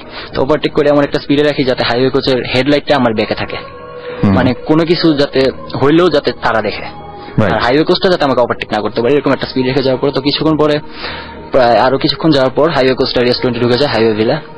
তো ওখানে ঢোকার পর আমিও ওয়েট করি, আরেকটা বাস বের হয়ে এইভাবে আমি যমুনা সেতু পর্যন্ত আসি। আসার পরে এখানে আসার পর আর কোনো সমস্যা হয় না, কারণ ওই রাস্তা অনেক গাড়ি ঘোড়া। তো আসার পর আমি 7টা-7:30টার দিকে বাসায় ফিরি। তো বাসায় ফিরে আমি ফ্রেশ হয়ে ঘুম দেই। ঘুম দিয়ে আমি লিসনারদের বলবো যারা শুনছেন যে উনি অনেক ভালো বাইক চালান, আমি কয়েকবার করে তার কাছ থেকে শিওর হয়ে গিয়েছিলাম, এবং আগের দিন রাতের বেলার ঘটনা উনি বলছেন, এবং এতটা দূর জার্নি করেও কিন্তু তারপরেও কোনো ধরনের কোনো অ্যাক্সিডেন্টের কোনো ইয়ে ছিল না। বাট মানে ব্যাপারটা শুরু হয়েছিল আগের দিন রাত থেকে। ওকে, তারপরে তো তারপর আমার যেহেতু পরের দিন বিয়ের অনুষ্ঠানে যেতে হবে, তো আমি 5:30টায় রওনা দিই। তো আমি আসলে বিয়ের লোকেশনটা আমি এক্সাক্ট চিনি না, তো আমার পাশের রোডে যে ফ্রেন্ড থাকে তাকে নিয়ে যাব। তো নিয়ে যাওয়ার ফলে আমি যখন গ্যারেজ থেকে বাইক করব, বাইর করার সময় আমি স্লিপ কাটে বা কিভাবে পড়ি সেটা আমি বলতে পারতেছি না, কারণ ওইখান থেকে আমি প্রতিদিন ওঠানামা করি, কোনোদিন কোনো সমস্যা হয় না। সেই দিনে আমি পড়ে গেছি। তো পড়ে যাওয়ার পর আমি ভাবলাম যে হয়তো বাধা টাধা পড়ছে, আমি একটু রেস্ট নিই, কিছুক্ষণ রেস্ট নিয়ে তারপর ওই ফ্রেন্ডকে ফোন করলাম যে আয়। তারপর গেলাম বিয়ে বাড়িতে। যাওয়ার সময় কোনো প্রবলেম হয় নাই। তো ওখানে থাকার পরে আস্তে আস্তে 11টার দিকে রওনা দিই ওখান থেকে। তো রওনা দেওয়ার ফলে যখন প্রায় অর্ধেকের কাছাকাছি এসে বসি, তখন হঠাৎ করে ফ্রেন্ড আমাকে বলতেছে যে আমি সেলফোন রেখে আসছি। আমি বললাম সেলফোন ঠিক আছে, রিটার্ন করিয়া। তো আবার গেলাম। তো ওইখানে আবার ফিরতে মানে আবার ফ্রেন্ডের সাথে দেখা করে সেলফোন নিয়ে ফিরতে 1টা বেজে যায়। 1টা বেজে যাওয়ার পরে তখন মানে রোড একদম ফাঁকা। তো ওইখানে আমি বারবার মানে রাফ চালাইতেছি না, আমি নর্মাল স্পিডে চালাইছি, কিন্তু বারবার মানে অন্যরকম চালাইতেছি, মানে সাধারণত যেভাবে চালাই সেভাবে না। একটু পর আমি ব্রেক করতেছি, এটা করতেছি, সেটা করতেছি, জিগজ্যাগ দিতেছি, আর অনেক ধরনের। তো আমার ফ্রেন্ড বলতেছে তুই এরকম করতেছিস কেন? আমি বললাম আশ্চর্য, আমার সামনে দিয়ে একটার পর একটা এই যেগুলা কুকুর পার হইতেছে, বিড়াল পার হইতেছে, এগুলো কিছু দেখতেছিস না? তো বলতেছে না, এরকম তো কিছু আমি দেখতেছি না। তো যাই হোক আর কিছু যাওয়ার পর আমার ফ্রেন্ড বলে তুই ব্রেক কর। আমি ব্রেক করলাম। ব্রেক করার পর তোর চালানোর দরকার নেই, আমি চালাই, তোর হয়তো অসুবিধা হইতেছে, কালকে সারাটা জার্নি করে আসছিস। তো আমি আবার আমার কালকে রাতে কাহিনীটা কাউকে মানে বলার আমি সুযোগ পাই নাই ওকে। তো যাই হোক ও যখন চালায়, ও চালানোর পর কোনো প্রবলেম নেই, ও স্মুথলি চালাইতেছিল। তো চালানোর পর আপনার আরো 20-25 মিনিট পর আমি দেখতেছি যে সামনে একটা লোক, সাদা পাঞ্জাবি কি সাদা শার্ট পরা সেটা আমি ঠিক বলতে পারবো না, সাদা একটা কিছু পরা, সে রোড ক্রস করতেছে। ঠিক আছে, তাই আমি ভাবছি যে আমার ফ্রেন্ড সেটা দেখছে, সে সেটা দেখে সেভাবে ফাঁকা রাস্তা, কিচ্ছু নাই তাছাড়া। ওকে। তো ওই লোকটা রোড ক্রস করতেছে, যখন প্রায় কাছাকাছি এসে পড়ছি তখন আমি বলছি কি তুই বাইক ব্রেক করতেছিস না কেন? ও বলছে ব্রেক করবো কেন? আমি বললাম আরে সামনে মানুষ তো। ও বলে কই মানুষ? এই কথাটা বললো আর সাথে একটা ক্র্যাশ হলো। তারপর আমি সেন্সলেস হয়ে যাই, আমার জ্ঞান ফিরে পরের দিন হসপিটালে। আচ্ছা। তো হসপিটালে যখন আমি প্রথমে জিজ্ঞেস করতাম ফ্রেন্ডের কি অবস্থা, দেখি ওর কিছুই হয় নাই, শুধু পায়ের একটা জায়গায় একটু ছিলছে। তো ওকে আমি বলছি কিভাবে কি হইলো, আর আমি তখন দেখতেছি যে আমি শরীরের মানে বুকের নিচ থেকে কিছু নাড়াইতে পারতেছি না, হাত পা প্যারালাইজড হয়ে গেছে। তো আমি বললাম, তখন ও বললো যে আমি কিছুই জানি না। আমি বললাম কেন? একটা লোক ছিল সামনে এই সেই। তখন ও বলতেছে যে না, আমি ওইখানে ক্র্যাশ করার পর তুই তো মানে অনেক দূরে গিয়ে বাড়ি খাইছিস সাইলেন্টের সাথে, তুই সাথে সাথে সেন্সলেস হয়ে যাস, কিন্তু আমার তেমন কিছু হয় না, আমি ওখানে দাঁড়াইছিলাম, তোকে ধরি কিন্তু ওইখানে কেউ ছিল না, এবং আমি যেটা বুঝতে পারছি সেটা সামনে দিয়ে আমার হিট করছে, আমি ব্রেক করার চান্সও পাই নাই। মানে কিছু একটা এসে বাধা একদম সঙ্গে সঙ্গে, বাট সামনে তো রাস্তার সামনে তো এরকম হুট করে কিছু থাকার কথা না, আর স্পিড ব্রেকার থাকলে ওইভাবে পড়ার কথা না। রাইট, স্পিড ব্রেকার থাকলেও সেভাবে পড়ার কথা না। এবং আপনি দেখেছিলেন সেই লোকটাকে, কিন্তু সে দেখতে পায় নাই, বাট তার খুব আজব লেগেছে যে হঠাৎ করে এরকম কিসে বাধা পড়লো এবং কিসে বাধা পড়লো, আর আমি ওকে বা কিসের কথা বললাম, রাইট, কারণ রোডটা খালি ছিল। এবং আপনাদের দুজনের কাছে এই ব্যাপারটা এখন রহস্যই থেকে গেছে যে কিভাবে অ্যাক্সিডেন্টটা হলো। এবং আপনি তার আগের দিন রাতের বেলা যেটা বলছিলেন যে আপনি ফিল করছিলেন যে বাইকে আপনার পেছনে কেউ আছে। ওকে, সো এই হচ্ছে ঘটনা, এবং আপনি বলছিলেন যে এই ঘটনাটার কারণে আপনার জীবনটাই মানে পুরোপুরি অন্যরকম হয়ে গেছে, রাইট? জি আসলেই। এবং মানে আপনি আসলেই কি মনে হয় যে এই অ্যাক্সিডেন্টের পেছনে প্যারানরমাল কিছু ছিল, বা আপনার তখনই কি মনে হয়েছিল যে মানে কি মনে হয়, আপনি একটা কিছু বলেন আর কি। আমার হ্যাঁ মনে হয়, আমি 100% শিওর যে প্যারানরমাল কিছু ছিল, কারণ আমার ফ্রেন্ডও যথেষ্ট ধরতে গেলে আমার চেয়ে ভালোই বাইক চালায়, ওর কখনো এরকম ভাবে অ্যাক্সিডেন্ট আমরা অনেক করছি, কিন্তু এই ধরনের রাতেও আমরা গাড়ি অনেক চালাইছি, কিন্তু এই ধরনের সিচুয়েশনে কোনো আমরা ফেস করি নাই, এটা আমার লাইফের ফার্স্ট। রাইট, এবং আমার কাছে খুবই অদ্ভুত লেগেছে যে আপনি দেখেছেন, সে দেখেনি, কিন্তু বাড়িটা খেয়েছেন এবং রাস্তার মাঝখানে, যেখানে হচ্ছে আপনি বলেন সামনে পুরো ফাঁকা ছিল, সম্পূর্ণ ফাঁকা, এবং বাস টাস কোনো কিছুর কোনো ইয়ে নেই, এবং আশেপাশের মানুষজন নিশ্চয়ই ততক্ষণে আপনাদের এসে সাহায্যও করেছিলেন, তারাও নিশ্চয়ই এরকম কোনো কিছু দেখেন নাই। না, তারা তো আমার ফ্রেন্ডই যেহেতু খোঁজ পায় নাই, এবং সত্যি যদি সামনে কোনো মানুষ থাকতো তাহলে ডেফিনেটলি সে মারা পড়তো, অবশ্যই মারা পড়তো, এবং আপনারা জানতেন যে কোনো একটা মানুষ মারা গেছে, বাইকটা ভালো স্পিডে ছিল। সো এই হচ্ছে ঘটনা। এই ঘটনার পেছনে কোনো কারণ বা কোনো ব্যাখ্যা আমরা দিতে যাচ্ছি না, এটা পুরোপুরি আপনাদের ওপরে, যে আপনারা কি ভাবছেন না ভাবছেন সেটা আমাদেরকে SMS করে অবশ্যই আপনাদের মতামত, মূল্যবান মতামত আমাদেরকে জানিয়ে দিতে পারেন। আপনার তো বেশ কিছু ঘটনা রয়েছে, এবং তার মধ্যে একটি ঘটনা আপনার বন্ধুর একটা ঘটনা রয়েছে, রাইট? তো বন্ধুর ঘটনাটা আমরা আগে শুনি না, ওইটা দিয়ে শুরু করি। আচ্ছা, আমার বন্ধু নাম রাসেল, সে মাদ্রাসায় পড়ে। না, আপনি রাস্তার একটা ঘটনা বলবেন বলেছিলেন। ও, রাস্তার যে ঘটনাটা সেটা আমি বলছি, সেটা হচ্ছে আমার নিজের ব্যক্তিগত ঘটনা, ওটা আমি নিজে দেখছি সম্পূর্ণ। ওই গ্রামটাতে, আমি যে গ্রামটাতে, সেটা আমার নানুর বাড়ি গ্রাম। ওই গ্রামটাতে কারেন্ট নাই, বিদ্যুৎ সংযোগ অনেকদিন ধরেই নাই, এবং খুব নির্জন একটা গ্রাম, আর জংলা টংলা আছে রাস্তার দুই ধারে। এখন আমি হঠাৎ করে বাড়ি ফিরছি, তখন প্রায় বাজে রাত্রে 1টার উপরে। এখন ওই বাড়ি ফিরার পথে যে আমার সামনে মসজিদের কাছে যাইতেই আমি দেখি যে একটা লোক জামা কাপড় বিহীন, সে মোটামুটি 6 থেকে 7 ফুটের উপরে লম্বা, মিনিমাম 7 ফুট তার গঠন। সে আমার রাস্তার পথের সামনে থেকে সে আমার বাম দিকে হেঁটে যাচ্ছে। বাম দিকে হচ্ছে মসজিদের সামনে একটা কল। ওকে, এখন আমি এটা দেখে থমকে যাই, তারপরেও আমি আর ভয় না পেয়ে, মোটামুটি ভয় যাই পাইছি, আমি সামনের দিকে এগিয়ে যাই। এখন সে যাকে আমি, ওই লোকটাকে দেখছি, ওই লোকটা যেই পর্যায়ে থেকে ডানে আমার বাম দিকে চলে গেছে, ঠিক ওই পর্যায়ে যখন আমি গেছি, তখন আমার মনে হলো আমি কি একটু দেখি কলের পার তো সে গেল, যে লোকটা কি আসলে আছে কিনা।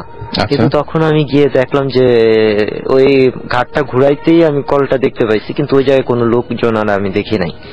পরে আর দেখতে পাই নাই। কিন্তু এরকম আরো কয়েকজনের কাছ থেকে আমি শুনছি যে ঘটনা, এই টাইপের ঘটনা অনেক।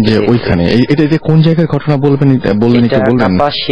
কাপাসিয়া দক্ষিণগাঁও গ্রামের নাম, আগাল বাজার।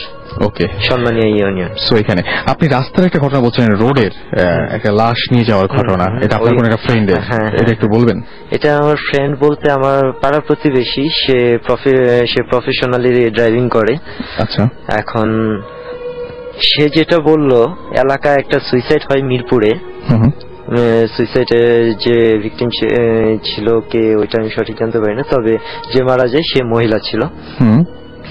এখন তার লাশটা হচ্ছে মানিকগঞ্জ নিবে, ওই জায়গায় দাফন করবে, কিন্তু কোন ড্রাইভার কেন জানি ওই দিন রাতের বেলা যখনই শুনছে যে এটা সুইসাইডের কেস বা আরো ঘটনা ডিটেল জানছে, কেউ যাইতে রাজি হয়নি। পরে যে ছেলেটার কথা বলতেছিলাম, আপনি যাকে ফ্রেন্ড বলতেছিলেন, সে ফ্রেন্ড প্লাস আমার এলাকাবাসী, সে রাজি হয়েছে যে আমি নিয়ে যাব। আমি মোটামুটি একটু জানি, আমি দোয়া টোয়া করে আমি নিয়ে যাব, সমস্যা নাই। আপনারা কে কে গাড়িতে যাবেন গাড়িতে উঠেন, আর লাশটা যেহেতু ট্যাক্সি ক্যাবে নিব সেহেতু আমার যে ছাদের উপরে কফিন তখন ছিলই, টিন করা হয়ে গেছে গাড়ির সাথে, সেটা আপনার দড়ি দিয়ে বেঁধে নিছে নর্মালি যেভাবে নেয় একটা ট্যাক্সি ক্যাবে। এখন সে মানিকগঞ্জে পৌঁছানোর আগে মেইন রোডের কোন একটা মাইলস্টোনের কাছে, সে বাড়ি থেকে প্রায় নিয়ার 10 কিলোমিটার যে জায়গায় সে যাবে, আচ্ছা, ওই জায়গাটায় হঠাৎ করে আপনার গাড়িতে একটা শব্দ হয় যে কিছু একটা খুলে পড়লো বা কিছু। সে মূলত গাড়িটা হালকা একটু ব্রেক করে সে নেমে দেখে যে গাড়িতে না সবকিছু ঠিক আছে, লাশটা ওইভাবে আর কি, কফিনটা ওইভাবে বাঁধা, ওইটা আর দেখার হয়নি। পরে যাই হোক সে আবার গাড়ি স্টার্ট দিল, গাড়িও স্টার্ট নিল। তখন প্রায় কয়টা বাজে আমি সঠিক, এটা আমার মনে নাই সঠিক টাইম। আচ্ছা ঠিক আছে, টাইমটা রাতে তারা বাড়িতে পৌঁছায়।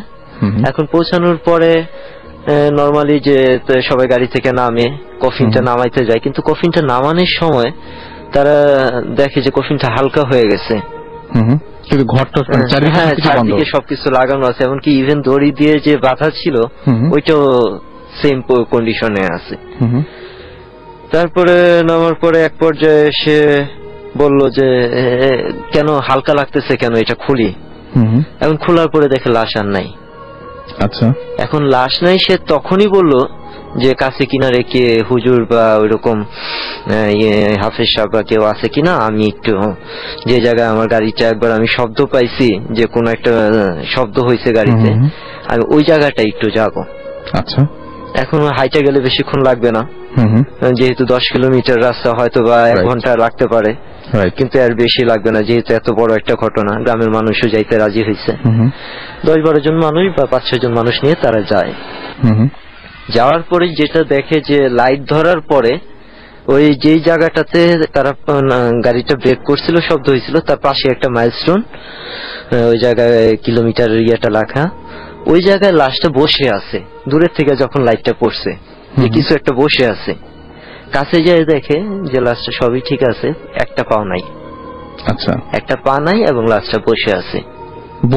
হ্যাঁ, বসে আছে মানে কি ওই জায়গায় বসানো অবস্থায়, মাইলস্টোনের পিছনে হেলান দিয়ে বসা। আচ্ছা, এর পিছনে পরে কোনো কারণ পিছনে পরে আর সে কোনো কারণ থাকলো আমাকে আর বলতে চায় না। এই ঘটনাটাই সে আমাকে একদিন বলছে, কিন্তু পুরোপুরি সে আর আমাকে বিস্তারিত বলতে চায় নাই। কফিন থেকে লাশটা বেরিয়ে যাওয়াটা খুব আজব, এবং কোনো থেকে ভাঙেনি। এটা আমি শুনছি, কিন্তু সেও যেভাবে বলছে তার বলার প্রতি আমার একটা ফেথ আছে, কিন্তু এরকম ঘটনা আমি আর আগে শুনি নাই। তবে অবাস্তব তো কিছু না হইতেই পারে, এটা আমার যেটা মনে হয়। ডেফিনেটলি আপনার সাথে আরো বেশ কিছু ঘটনা ঘটেছিল, তার মধ্যে থেকে 2-1টা বলেন। তার মধ্যে আরেকটা ঘটনা হচ্ছে যে আমি ওই গ্রামেরই ঘটনাটা বলবো, যে ওই গ্রামে আর কি আমার 5-6টা বছর খুব কাটছে, আর আমি বেশ রাত করে, মোটামুটি আমরা বন্ধু বান্ধব একটু রাত করেই বাড়ি যেতাম।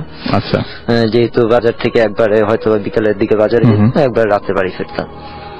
এখন ওই ফেরার পথে হঠাৎ করে আপনার কুলুপাড়া বলে একটা পাড়া আছে, ওই জায়গায় মেইন রাস্তা দিয়ে যে জায়গায় আমি বাড়িতে যাবো, আমার পাশে আমার এক সিনিয়র বড় ভাই আছে। এখন ওই জায়গাটায় হঠাৎ করে আমি যাওয়ার আগের থেকেই মনে হচ্ছে আমি কোত্থেকে জানি একটা কান্নার শব্দ পাচ্ছি, কিন্তু কান্নার শব্দটা বৃদ্ধ মহিলা কিংবা ওই টাইপের কিছু। আচ্ছা, সে যাই হোক, আমি কান্নার শব্দটা পাওয়ার পরে আমি একটু দাঁড়ায় গেলাম। রাস্তার ধারেই কলপারের সাথে আবার বাড়িও। আচ্ছা, কিন্তু বাড়ির খুব কাছ থেকে কান্নার শব্দটা আসতেছে, বোঝা যাচ্ছে যে কলপার থেকে আসতেছে। এখন পরে আমি আমার ওই ভাই প্লাস বন্ধুকে বললাম যে ভাইয়া এরকম ব্যাপার, কান্নার শব্দ কি আপনি পাচ্ছেন? আমি তো পাচ্ছি, মনে হয় কোনো বৃদ্ধ মহিলা পড়ে গেছে বা কিছু কলপারে, আসেন একটু ডাক দিয়ে বলি। এখন ডাক দিয়ে বলতে গিয়ে হয়েছে কি, সে বলতেছে আচ্ছা তুই গিয়ে ডাক দে, আমি এনে দাঁড়াইলাম। এখন ওই ডাকার পর্যায়ে যখন আমি আগে ওই কলপারে যাওয়ার আগে আমি একটু চিল্লাইলাম যে বাড়িতে কেউ আছেন, যে মুরব্বী তো কেউ একজন হয়তো পড়ে গেছে, কে আছেন একটু দেখেন। কিন্তু আমি মোটামুটি 3 থেকে 4 বার ডাকাডাকি করেও কোনো শব্দ পাই না। এট এ টাইম আমি কান্নার আওয়াজটা আমার কানে আসতেছে। তখন আমি একটু কৌতূহলবশত কলপারের দিকে এগিয়ে যাই। আচ্ছা, এখন কলপারের দিকে যখন আমি এগিয়ে যাই, সাথে সাথে আমি ওই কলপারে একটু বেড়া ছিল, ওই বেড়াটা ফাঁক করে যখন আমি মাথাটা দিতে গেলাম তখন দেখি আর কোনো কান্নার আওয়াজও নাই, ওই জায়গায় কোনো শব্দও নাই। আচ্ছা। আর আমি যতক্ষণ ওই জায়গাটায় স্টিল ছিলাম, এই কান্নার ঘটনাটা আমার মনে হচ্ছিল যে আমি মিনিমাম 15 থেকে 20 মিনিট মিনিমাম আমি ওই জায়গাটায় এই জিনিসটা আমার মাথায় লাগতেছে। কিন্তু এই সময়টাতে আপনার আমি কোনো লোক যাইতে দেখি নাই রাস্তায়, আমি আর আমার ফ্রেন্ড ছাড়া। আচ্ছা। কোনো লোক, কিন্তু বাজার 10টার পরে থেকে একদম রাত্রে 1টা থেকে 2টা পর্যন্ত মানুষ এই রুটটা দিয়ে যাতায়াত করে। আচ্ছা, কিন্তু ওই সময় ওই সময়টাতে আমি কোনো লোক দেখি নাই, কারণ লোক দেখলে হয়তো কি আমার ফ্রেন্ড দাঁড়ানো, কান্নার আওয়াজ, কেউ না কেউ হয়তো আমাদের সাথে দাঁড়াইতো বা আমাকে কিছু বলতো, ঠিক না? এই আর কি, ঘটনাটা এই জায়গাতেই শেষ। এর আগে অবশ্য আমার পায়ের কাছাকাছি 2টা বিড়াল ছিল। আচ্ছা। 2টা বিড়াল ছিল, এই ঘটনাটা আমি এটার সাথে কোনো সম্পৃক্ত করি নাই। আমি ভাবছি যে নরমালি একটা বিড়াল রাস্তায় থাকতেই পারে, এটা অসম্ভব। এবং এটা আপনি এর আগে উল্লেখ করেননি এই কারণে, যেটা আপনার কাছে এটা আমার কাছে একদম ফালতু মনে হচ্ছে, বিড়ালের সাথে কোনো কারণ আমার মনে হয় নাই। আচ্ছা, এরপরে আর কিছু আছে? এরপরে আসলে রিসেন্টলি আরেকটা ঘটনা আছে, সেটা হচ্ছে যে আমার এক ফ্রেন্ডের ঘটনা। সে মাদ্রাসায় পড়তে, যেটা আমি ফার্স্ট টাইম বলতে যাচ্ছিলাম, তার নাম রাসেল। সে আমার সাথেই আছে। তার পরিচয়টা যদি বলেন। আমি একটু পরিচয়টা খালি ওনার কাছ থেকে শুনে নেই, আপনার পরিচয়টা একটু দিবেন আমাদের সবাইকে। আমি মোহাম্মদ রাসেল ভুঁইয়া, গাজীপুর কাপাসিয়াতে আমার বাড়ি। ওকে, আপনি কোন একটা মাদ্রাসায় পড়াশোনা করতেন, তারপরে মাঝখানে আপনি দেশের বাইরে ছিলেন, রাইট? হ্যাঁ। এবং আবার ফিরে এসেছেন। অলরাইট, তো আমরা ঘটনাটা শুনি। আচ্ছা, ঘটনাটা আমি বলতেছি। ঘটনাটা যেটা হচ্ছে, তার সাথে আমার ফ্রেন্ডের সাথে একসাথে পড়াশোনা করে বন্ধু। সে মোটামুটি মাদ্রাসায় পড়ার কারণে সূরা কেরাত ভালোই জানে। ওকে। সে ওই দিক দিয়ে বেশ রাতে করে অনেক সময় দেশে গ্রামে বাড়িতে ফিরতো, ওই সময় আড্ডা দিত। সে বলতো যে আমি এইগুলা জিনিসগুলা নিয়ে আমি ভয় পাই না। নর্মালি সে ওই ধরনের একটা মন মাইন্ড নিয়ে চলে। আচ্ছা, যাই হোক, সে হঠাৎ করে রাতে 3টার দিকে বাথরুম পায়। সে বাথরুমে যাওয়ার জন্য বের হয়। বের হওয়ার পরে আর তার মোটামুটি তেমন কোনো ঘটনা এই কাছাকাছি সময় আমরা শুনতে পাই না।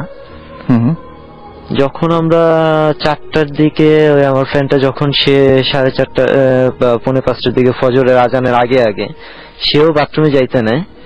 এখন ওই পর্যায়ে যাওয়ার এক পর্যায়ে সে কিছু শব্দ পায়, গুঙ্গানির মতো শব্দ। মানুষ যেরকম গুঙ্গায় অসুস্থ থাকলে বা কোনো ব্যথা ট্যাথা পাইলে সেম এরকম শব্দ পায়।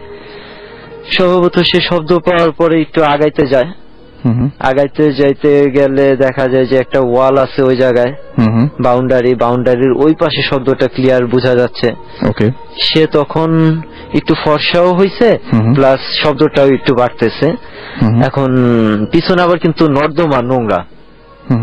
এখন সে আবার এটা দেখলো যে কারো একটা মাথা দেখা যাচ্ছে, ময়লার মধ্যে কারো একটা মাথা দেখা যাচ্ছে। সে হ্যাঁ, নর্দমার মধ্যে। আচ্ছা। তার গলার নিচটুকু মাটিতে ডাবানো, পুরাপুরি ডাবানো। সে তখন ওই তার যে প্রিন্সিপাল আছে, যে হুজুর আছে, ওনাকে ডাইকা নিয়ে গেল। সে আবার ওই কতজন লোক স্টুডেন্ট আছে সেগুলা কাউন্ট করে দেখে না, 1 মিজিং। যে মিজিং ওই ছেলেটাই ওই জায়গায়। তখন তাকে উদ্ধার করা হয় ওই জায়গা থেকে। উদ্ধার করার পরে যেটা জানা যায়, সে আপনার রাতের বেলাতে যখন বের হয় বাথরুমে যাওয়ার উদ্দেশ্যে, ওই পর্যায়ে সে কোনো কিছু একটা দেখতে পায়, পরি টাইপের কিছু। সে যেটা বললো যে একটা খুব সুন্দর একটা মেয়ে দেখতে পায়। এখন তাকে ইশারা করতে থাকে। সে তখন আর কোনো কারণে ওই জায়গাটায় না যেয়ে আর পারে না। তার পেছনে তার শক্তি হয়তো বা কোনো কারণে লোপ পায়। আর সে তার ইশারায় হাতছানি দিতে দিতে সে কিন্তু যাইতে থাকে। অলরেডি এট এ টাইম সে ওই ওয়ালটা ক্রস করে সে নর্দমার পানির মধ্যে সে ঢুকে যায়। সে যেটা বলে, তাকে লাস্টের দিকে তার ফেজের মধ্যে যেটা দেখা যায় যে উদ্ধার করার সময়, যে তার ফেজের মধ্যে অনেকগুলা দাগ পাওয়া যায়, খামছানোর অনেকগুলা দাগ পাওয়া যায়। এমনকি সে পানিতেও, এই নোংরা পানিতেও অনেক হাবুডুবু খাইছে। সে আর কি বাঁচার মতো তার কোনো, সে খালি এইটুকুই বলছিল যে আমি আর কিছু বুঝতে পারি নাই, শুধু আমি পানিতে ইয়ে করতেছি, আমাকে কেউ খামচাচ্ছে, চুলকাচ্ছে আর কি, আমাকে মেরে ফেলবে এরকম একটা ভয় আমি পাইছি। আর আমি এই কাদার মধ্যে কিভাবে ঢুকলাম আমি আর এটা বলতে পারবো না। অলরাইট, সো এই ছিল ঘটনা। কিন্তু আজকে সময় মোটামুটি, থ্যাংক ইউ আমাদের এখানে আসার জন্য।